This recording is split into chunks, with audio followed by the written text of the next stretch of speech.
Come in, ocean sailor. Come in, ocean sailor. Well, hello everybody, and welcome to the first edition of the new Ocean Sailor YouTube channel and podcast. And my co-host on the Ocean Sailor YouTube channel is the world-renowned yachting journalist Dick Durham. He's got 50 years under his belt in the marine industry. So if I don't know the answers to the questions that we'd be very happy to answer from viewers, Dick hopefully can. So over to you, Dick. So from me, the man in the creek, we go to the man on the ocean, Dick Beaumont, who's covered more than a quarter of a million miles of ocean sailing. And he is also the chairman of Kraken Yachts. Thanks very much, Dick. Thanks for the very nice intro. I'd like to just tell everybody what the purpose of Ocean Sailor YouTube channel is. Our intention is to discuss current topics, things that are in the news, and give our opinions on what's happened, why it's happened, if we can. And also, we're very keen to invite any subscribers to write their questions in, and we'll do our best to answer them in as constructive manner as we can. In particular, what we're also going to do is invite a guest on to the Ocean Sailor channel. So it's an ocean guest. And when the ocean guest comes on, he may well be an expert in that field or experienced in whatever subject we're trying to discuss. So that's the general format. We don't want to take ourselves too seriously. You need to bear in mind that these are often our opinions, experiences, and hopefully informed opinions based on our various experiences of sailing over the many years. We particularly focusing on world cruising, blue water sailing, as it's euphemistically called, and all general things living and breathing, sailing boats and cruising the world. So yes, over to you, Dick, for the first subject. It's quite an interesting one. Yeah, without more ado, and you're going to have more expertise, Dick, than I am on this, but it's robots on board. It's AI and yachting, and to me, that is a Dalek in deck shoes. But I know you've been talking to many faces in the industry to get some idea of what's out there to help yachtsmen with their maneuver of their boats. I mean, rather skeptical on this, but I don't. Yeah, of course. Well, I just want to qualify what you just said, because I'm not a child of the technical age, and so my knowledge of AI and Chat GPT and all things connected is quite recent, and I certainly wouldn't describe myself to be anything other than a dithering interested party. So I want to qualify that first off. But and I'd also like to say, you know, I particularly became interested how this might apply to our businesses, but also how it might apply to sailing and particularly managing the boat. And there are some very interesting systems out there. And I just also want to tell viewers that I am alive and well, despite what you might have heard from ChatGPT. I was with friends recently, Renee and Edith Tiermerson, and they were telling me more about the subject. And I said, well, yeah, okay, but good. I'm not sure how useful it will be. Being a bit of an old fogey, and as I said, not a person of the IT age. And they said, oh yeah, well look, let's put in a search, and they put in a search. Who is Dick Beaumont? Indeed, who is Dick Beaumont? But what was astonishing, it came back with a very good reflection about my sailing experience, about Kraken Yachts and everything that I'd done there. And to my absolute surprise, it then said, unfortunately, Dick Beaumont passed away in 2023. And I suppose that was later explained to me to be what's known as, I think, an AI hallucination. And while that was a very, very kind of discomforting feeling, knowing I had actually passed away a couple of years ago, I don't really think that's very relevant. The application that we're talking about today, I don't think it's a concern. We don't have to really worry about AI hallucinations or inventions in really what the subject that we properly talking about is, which is really how AI can benefit and what using AI can do on board systems to assist passage making yachts, or in fact any yachts really for that matter. So that's really where I'm coming from, Dick. Okay, fair enough. I mean, I've had a bit of a look into it, and it seems to me that AI is there to. The first thing that's flagged up is what they call automated docking. So that's a bit like having your car with a sort of a beam on the back and a sonar and a bleeper. It says, "Oh, you're about to hit the wall of your garage. Stop." Well, to me, what's wrong with just having somebody on the stern? Well, I don't think it's a question with a of breaststroke. You don't need it, do you? That's not where I see this going at all, Dick. Okay. Well, that's one of the things it does do, apparently. Well, it might do, but I don't think that's an appropriate application Okay. for boats. I certainly, and I will tell you, because I've been speaking to, over the last couple of years, I've been speaking to various companies that have developed various AI systems for boats. The ones I've been talking to are really totally focused on obstruction identification, which I think Right. is very valuable. I'm a Okay. big proponent of using forward sonar under the water, and this certainly complements that. Of course, the AI cameras, which is what they are, can't really supplement what's going on underneath the water, and certainly what's on the surface doesn't necessarily reflect what's below. But equally, what's above the water can't either be detected by the forward sonar systems so that there are now. So this seems to me a very appropriate use. And I spoke to one of the leading companies in this, which is CAI. That's SEAAI, and one of their directors, Patrick Halbig. I'm not quite sure if I got that right. It's a German company. But Patrick expanded on really the kind of systems that they've developed. And primarily, it seems to me, and there may be other aspects of what CAI does, but effectively what it's doing via cameras is identifying obstructions that may be in front of the boat above water. And I think there's got a lot of value in that. Well, okay, you say that, Dick, but I mean, it seems odd to me that I can't see personally what's wrong with having a good lookout. And sometimes these systems, like a bit like radar, make people stand down and not keep a proper watch on the bridge. I mean, that collision off the Humber, what was it, 2 days ago, with a tanker full of jet fuel and another container ship carrying sodium cyanide. It was foggy. I mean, maybe they had these systems and thought, well, I can just go and make a bacon sandwich. I don't need to keep a lookout. I mean, maybe that's wrong. I don't know. But yeah, I mean, it's certainly unbelievable to me that accident happened with the systems that there are on board boats. And of course, it's not just AI. Well, we don't even know if they had AI, but there's also AIS, and there's also radar. Yes.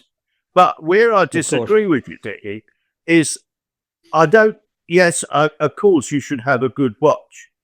But does that mean that your eyes are glued to 500 meters in front of the boat and you don't ever take your eyes off to do anything else? I don't think it does mean that.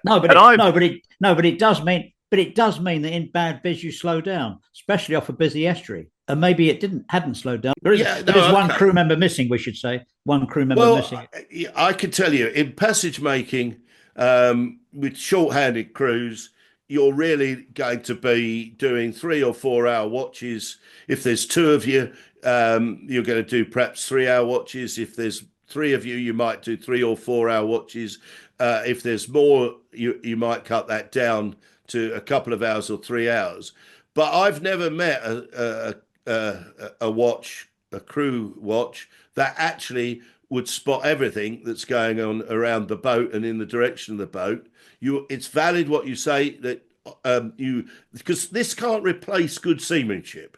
No, that's the point, isn't it? And I completely agree with you there. It absolutely can't. But what it can do, and this was Patrick's point, is really very usefully supplement it to give you more information and more warnings. And I'll take on board what you're saying here, Dick, because I do know, I believe that they applied AI systems in both the Volvo and the Vendée Globe. And I'm just wondering if as a result of that, and if there's and by the way, said it once, I'm going to say it again. I'm not trying to say we're an absolute authority on every subject we discuss. What we want to do, I hope, Dickie, is open up the subjects for discussion, and then people can obviously comment and interchange their views, and we can have a proper discussion about things that otherwise perhaps people can't find a way to do. That's really the purpose of Ocean The thing is, of course, Dick, I do take your point. Only a fool would say, well, I'm not going to have that system on board because I don't need it, because I can do without it. If it's something you can afford, and they're quite expensive, about 15 grand, I've told some of these systems. I'll give you a heads up on that in a second. Yeah. But I mean, okay, so if you've got it, as long as you see it as a tool, which is an auxiliary to your seamanship, then I'm all for it. But as we well know, but I was just about to say. But the thing is, just to finish, the thing is, Dick, that we are old hands, right? We know about seamanship, both of us, and I don't know about AI, right? So a lot of people coming into yachting aren't old hands, they're new hands, and they're going to buy all this kit and think I'm fail safe. And that's, I think, where it's going to go wrong. Well, much as the same as satellite communications massively improved weather information and therefore safety at sea, radar did the same thing. Certainly GPS has done the same thing. I think this is just another step along that road. And I certainly think I 100% agree with what you've just said, that, this has to supplement the crew. What I was concerned about when I heard about the Vendée Globe, I mean, one of the first questions anybody that watches the Vendée Globe, other than how the hell are these boats going that quick, is, well, how are people coping with no sleep at all? And, I've sailed a fair amount single-handed. I don't actually like it, and the reason I don't like it is because I won't sleep, and therefore I wind up not enjoying what I'm gone out there to do, which is enjoy sailing, because being constantly sleep deprived isn't very funny. And so but coming back to the Vendée Globe issue, I'm just sort of wondering if these systems didn't allow the crew to the skipper and crews, one and the same, to have slightly longer sleeps than otherwise they perhaps might have done. I don't know the answer to that, and I'd like, if there's anybody out there that did the Vendée Globe, I'd very much like to hear if it was used and if it was used in that way. Yeah. And I fully appreciate that perhaps people might not want to admit that, but let's talk about it. Let's get it out there and discuss it. Well, that's true. I mean, it's true. I mean, what you're talking about, Dick, is the use of AI for spotting hazards, and nobody can argue with that. Anything that adds to eyeball and radar is welcome. But this stuff, this sort of package is being sold. The stuff I've been looking at anyway is automated docking, right? That's like mooring up. Predictive maintenance. Well, that's something we should be doing anyway. Enhanced navigation. That's probably fair enough. I mean, certification updates, insurances, safety deadlines, finances, that's engine services, critical I mean, you might as well put a robot on the thing and sit at home and let it take the boat offshore itself. To me, it's fostering out seamanship. Well, I think you're considering AI and its benefits across a much wider scale and a much wider breadth than I was really thinking about at all when we were discussing this. And let me say this then. Okay. Okay, it's quite obvious that there are some simply amazing benefits to humanity of AI. Never mind just about sailing. That's not really where I'm coming from in this particular subject. I'd like to tell the people that are interested out there what applications there are to make their sailing safer, and I certainly think the kind of systems that SEA or CAI, BSB, they've got a system called Oscar, Lookout AI are developing. They are systems that are being developed to identify obstacles, obstructions, flotsam and jetsam, containers, maybe buoys that are in the way of the vessel. And let me expand.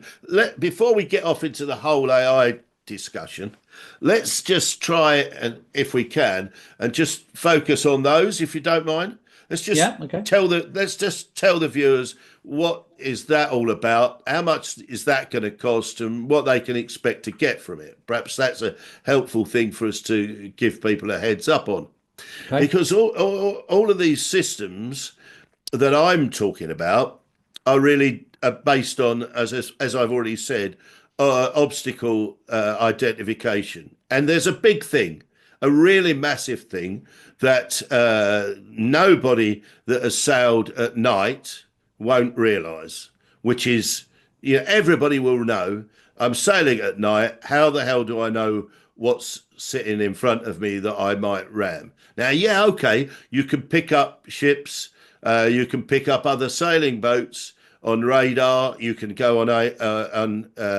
AIS as well to look at those informations. But if you go sailing down in the Philippines or in Indonesia, you're going to come across some very nasty obstacles out there, which are called fish aggregation devices. Now, these fish aggregation devices are anchored often in 1,000 meters, even more than that, in 1,000 meters of water. They're put out there by Filipino and Indonesian fishing boats. And what they are is a bloody great big steel buoy. And I'm talking 3-4 meters in length, 1 or 2 meters across, steel, with no radar on whatsoever. And the reason they're put there is underneath it, as I said, it's anchored in deep water.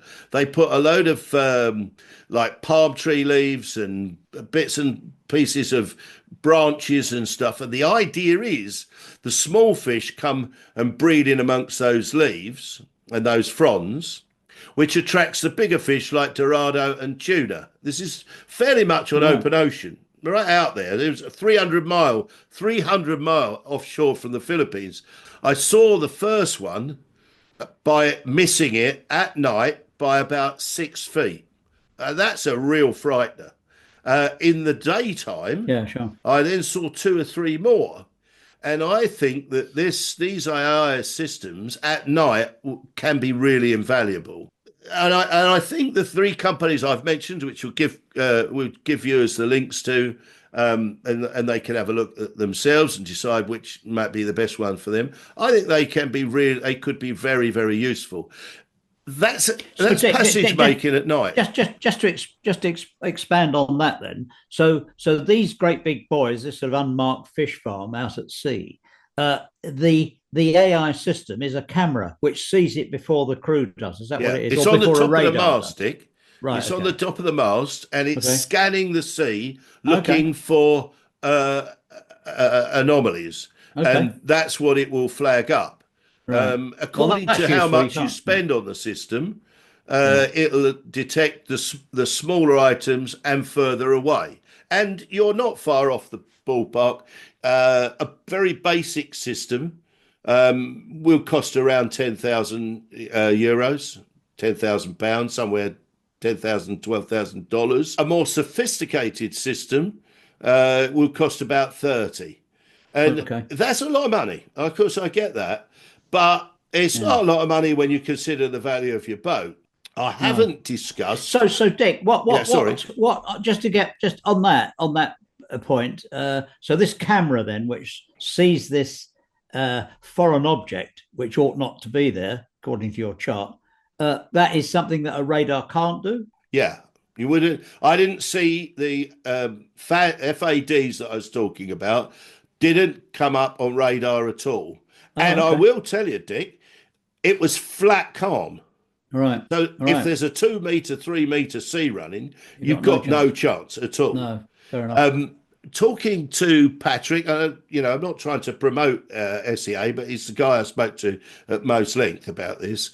He was explaining to me that the rougher the sea state, the less distance can be achieved in detecting it. But he was saying that a buoy or a steel object or a piece of flotsam and jetsam that is about half a metre across, he'd expect the more budget systems to spot at about 50 yards, 50 metres or 100 metres, depending on sea state. But once you go up to the more sophisticated systems, that then can go up to 300 to 500 metres. So, Right. You've got to bear this in mind because you've just brought up a subject and thinking about it, it's not going to help you in fog because it's a camera. Yeah. So in fog, you're back to, Radar. ringing the ship's bell, blowing a foghorn, and slowing down. How Yeah, young sure. you really? No, absolutely. Yeah, that's what you should do. Isn't it? But in rough sea states, rain affects it as well and reduces Right. the range. But so you could say that perhaps you could say, I'll put that out there to the manufacturers. Perhaps you could say it's like having a crew sitting on the top of the mast, constantly looking in front of the boat. And if Right. you can't see, if that guy can't see, neither can the cameras. No, fair enough. There are, I think, infrared cameras as well. So that's another aspect. And I think the more expensive setup that they had, which was about 30K, combines both infrared and visual. So, Right. but Okay. it's occurred to me since talking and thinking about this again, that actually, I'll tell you where it'd be extremely useful is when you're coming into an unknown anchorage. Because when you're coming into an unknown anchorage, you've got all kinds of boys sitting there without lights on and also all that kind of thing. So it would be quite helpful, I think, to be able to pick all of those things up as well. At night, I'm talking about Sure, at night. sure. In daytime, but there is also the thing, and I'm going to take up your point again and perhaps labour it too much, I don't know, and say that it's got to be understood that you've still got to be doing your watch as you would expect a watch to be done. Yeah. And I'll just make the kind of cheap point, if you like, that I don't think there's enough people understand that actually what you're supposed to do is how it is named, which is watch. It's not you're supposed to be present. No. You're supposed to watch. So I do think I don't allow people to, for example, listen to music while they're doing on watch. I don't allow them to be off the helm. I limit that to 2 or 3 minutes off the helm. You can't say, obviously, somebody's got to go and do the natural thing and perhaps make themselves a quick cup of coffee and all that. But actually, a watch is a watch, and that means you've got to be doing that. And as soon as you don't, and to add to that, Dick, I mean, as you would know yourself, a simple rule is if you're going to go off watch to make a cup of tea or use the loo or whatever, do a 360, turn right round. It's not just in front of you; it's behind you. You've got to look. No, this camera maybe doesn't do that. I don't know. Maybe it does. I don't know, but but it seems if that's all AI is offering that you think is worthwhile, then I can't see what the big deal is. I mean, there are other things it can do, AI systems, I guess. Well, I tell you, Dickie, you won't spot. So let's say what's perhaps let's talk about that one for a bit. Let's dig into it. I'll try and convince you. At what size is a steel object in front of the boat going to seriously damage and possibly sink the boat? It's probably no more than 2 meters, maybe Sure. even less than 2 Yeah. meters in Yeah, size. And certainly, if it's a container that happens to be floating on or just below the surface, I tell you, you do really well to spot it. Yeah, Even you're sitting there watching. You certainly, once you get up into the trade winds, start to sail in the trades, constant 3 or 4 meter sea running, you won't spot it. And so I think it's got a lot to offer. And but I think with the absolute health warning that we've already said. So yeah, there you go. One statistic that I found very interesting, Dick, that while we were digging away into this, all right, this is about a motorboat, but obviously applies to a sailing boat when it's under power. And this was a motorized catamaran designed by Rossi Navi that saw its fuel consumption reduced from 50,000 litres of fuel for a 3,500 mile nautical passage to 15,000 litres. Now, they say that's because it was the AI system that managed the navigation system more efficiently. But again, I would ask, well, if you're doing your navigation properly, so would a human. But maybe there's I'll tell you something. Oh, okay. Let me. I can see. I mean, we should tell viewers that Dick does sail a 100-year-old gaffer. Right? 102-year-old gaffer, and has eschewed many of the benefits of modern sailing systems. It's fair enough. But let me just come back on you.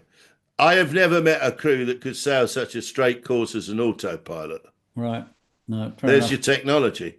Yeah. I think technology is. Point, yeah. There is, of course, a roughy-toughy element. I've certainly started my sailing career with a sextant and charts, and off I went. But you cannot refute the improvements to safety that modern systems, I think, now give us, and they are the ones I've mentioned. Certainly. I'll make a very controversial statement here. If you've got a really well-founded boat that not much can go wrong with, and that's what you should have for crossing an ocean, I believe that, for example, satellite communications and the ability to download 5 days ahead of you of weather is actually a bigger safety benefit than the life raft. Because if you do it right, you'll never even get in the life raft if you've got a well-founded boat. But before all of this technology came along, you'd got a forecast and you headed out to sea and you started watching for the mare's tails and looking for the weather patterns and hoped you weren't ploughing straight into the middle of a massive depression. But nowadays, of course, you can pick up the satellite information from 5 days ahead, and a boat sailing, let's say 150, 200 miles a day, they can start changing course and miss the center of a very vicious weather system by 300 or 400 miles. So he'll cop 35 or 40 knots of wind, maybe, instead of 70 or 80 knots of wind. Yeah, fair enough. The gear is out there, and I think we should use it where we can. No, and AI also is involved in that, isn't it? Is involved in machine learning, as they call it, to learn about.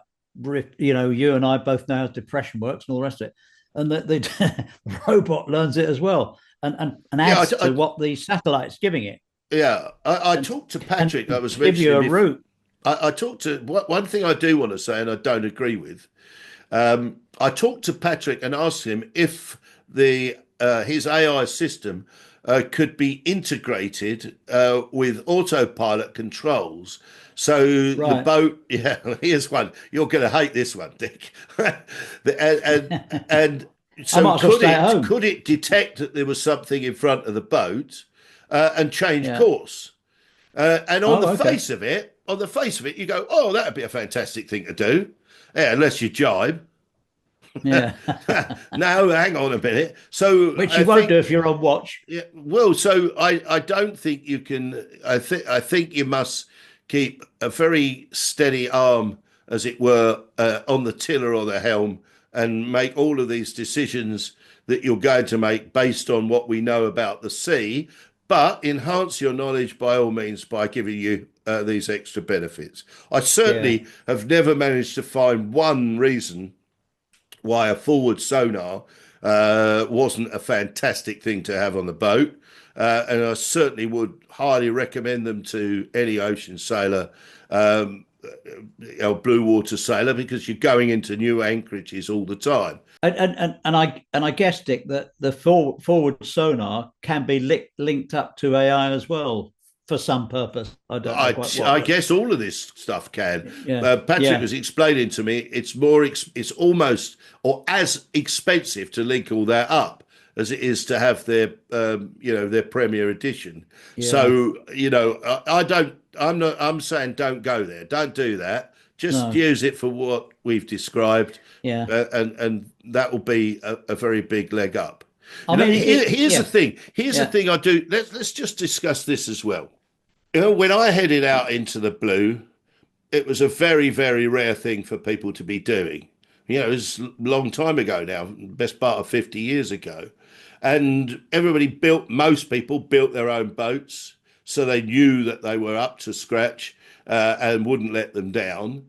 As I said, you met people, there were few and far between that wanted to do that, and even few and far between people that did do that. But actually, it's changed, hasn't it? And is that a bad thing? Okay, yeah, you don't get so many badges, perhaps, or you don't get so much accolade for sailing across the Atlantic now as you would do, 50 years ago. I accept that.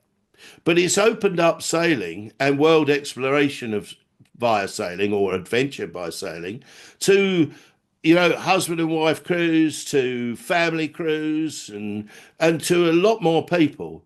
And I think that's a wonderful thing. So, if you can load the dice in your favour as much as possible, I think that's where I would rest my case for the prosecution. And I think for the prosecution, it's over for you to say. Okay, well, I think we've hopefully given everybody a nice heads up on all of this, and then let's. I think so, Dick. I think the thing is that obviously this is only going to grow and get bigger and more widespread, and we'll be discussing it further. Hopefully, with people coming on to give us the benefit of their experiences. We'd really love to hear from people that have used it, and of course, we're going to expect people to, probably the rest of your sailing club members who are also sailing about in 100-year-old gaffers, Dick. We're going to expect those people to say, "Oh no, you're no longer a purist." But we're talking about just Dickie. Even this quote, which I took from Super Yacht Life, right, which is nothing to do with what I do. This quote from Super Yacht Life, which says, bearing in mind, probably bears out both of our views, is the yachting industry will always be reliant on the valuable human element.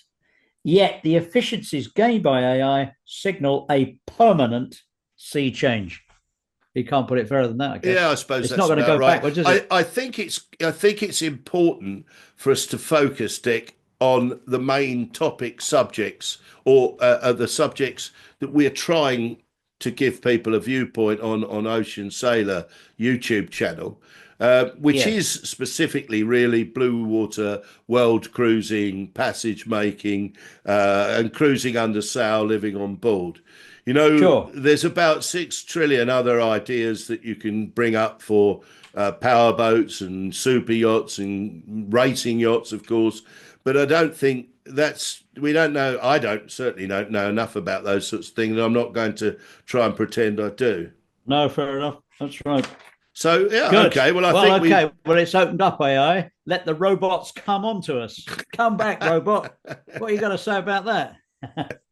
So I do hope you've enjoyed our very first Ocean Sailor YouTube video or the podcast, whichever you listen to. And we'd very much appreciate if you would click the like and subscribe button below and help us build up the audience. That'd be really good.